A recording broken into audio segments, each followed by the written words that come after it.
The bunker shook before the first shot was fired. Not from bombs, from the sound of the sea itself, roaring with engines, steel, and men. At 04:30 on June 6, 1944, Oberlieutenant Franz Keller pressed his helmet tighter against his head and knew, with a certainty that felt like ice in his spine, that history had finally arrived at his door. He had waited 3 years for this moment, and now he wished it had never come.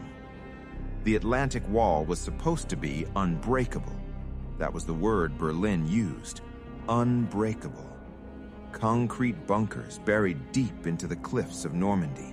Steel-reinforced gun casements, minefields, barbed wire, steel obstacles in the surf. Machine guns positioned to rake entire beaches in seconds. On paper, it was perfect. Inside bunker WN-62, overlooking Omaha Beach, Keller stood at the narrow observation slit and watched the darkness offshore flicker with distant lights. Hundreds of them, then thousands. They were not stars. They were ships. An entire horizon of moving steel. Keller swallowed. He had seen enemy ships before. Small raids, probing attacks. Nothing like this. This was not a raid. This was an invasion. The bunker smelled of oil, damp concrete, and stale sweat. Men whispered. Boots scraped stone. Someone crossed himself, quietly, hoping no one noticed. Keller checked his watch again. 04:31. The radio crackled. Static. Then a voice, strained, rushed. Enemy naval forces sighted across entire sector. This is not an exercise. No one laughed. Outside, the sky began to glow faintly, not with sunrise, but with muzzle flashes far offshore. Naval guns warming up, testing ranges, finding their voice. Keller had trained for this. Endless drills, endless maps. He knew every angle of fire, every kill zone, every overlapping arc. If the Allies landed here, they would die here. That was the plan. At 05 o'clock, the sea erupted. The first naval shells screamed overhead like freight trains made of fire. The bunker groaned as if struck by a giant fist. Dust poured from the ceiling. Light bulbs shattered. A man screamed. The Atlantic Wall was not unbreakable. It was being tested.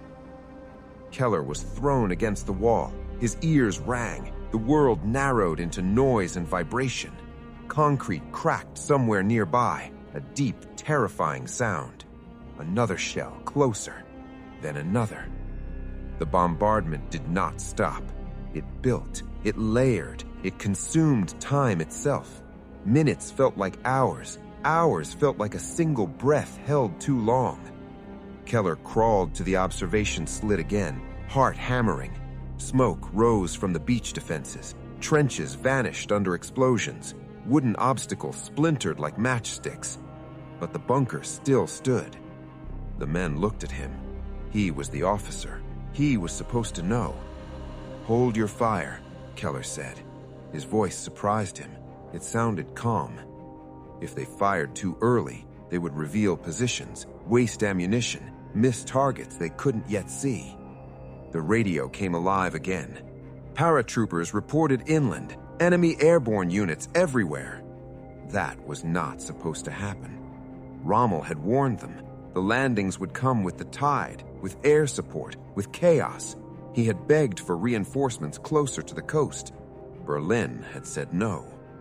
Now Keller imagined shadows falling from the sky behind them, roads cut, communications severed. The bunker was becoming an island. At 0:59, the naval fire lifted. A silence followed that felt wrong, too quiet, like the breath before a scream. Then Keller saw them. Dark shapes in the surf, hundreds of landing craft, doors still closed, moving steadily toward the beach. The sea around them churned white. Keller raised his binoculars. Faces, helmets, rifles held tight to chests. American soldiers. Not monsters, not demons, young men. For one brief moment, Keller hesitated. He thought of his own age, 24, thought of his brother missing somewhere on the Eastern Front. Then training took over. Open fire. The bunker came alive. Machine guns roared. The sound was deafening inside the concrete chamber. Brass casings poured onto the floor. The barrels glowed. The beach became a slaughterhouse. Landing craft slammed into obstacles. Men spilled into water too deep. Rifles vanished beneath waves. Bodies floated, then sank. Keller watched through the slit as entire sections disappeared under fire. He did not cheer. He did not smile. This was not victory. This was mechanics. The Atlantic Wall was exactly what it was built to do, and still, the Americans kept coming. The first wave was destroyed, the second followed it, then the third. Smoke covered the beach. Screams tarried even over the guns. Medics ran forward and fell. Officers stood and were cut down. Keller felt a flicker of something dangerous. Hope. If this continued, if the beach held, if the Americans broke here. A shell struck close, too close. The bunker lurched. The ceiling cracked. A support beam groaned. Dust filled the air, choking and blinding.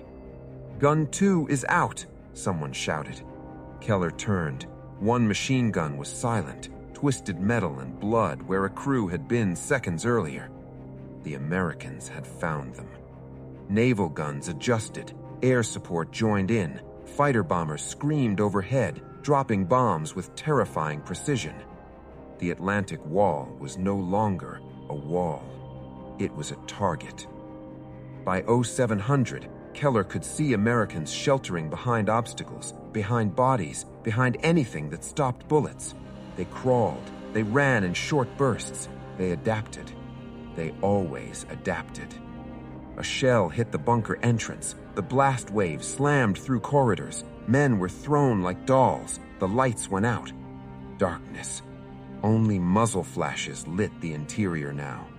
The radio was dead. No orders, no updates, no reassurance. Keller realized something then, slow and terrible. They were alone.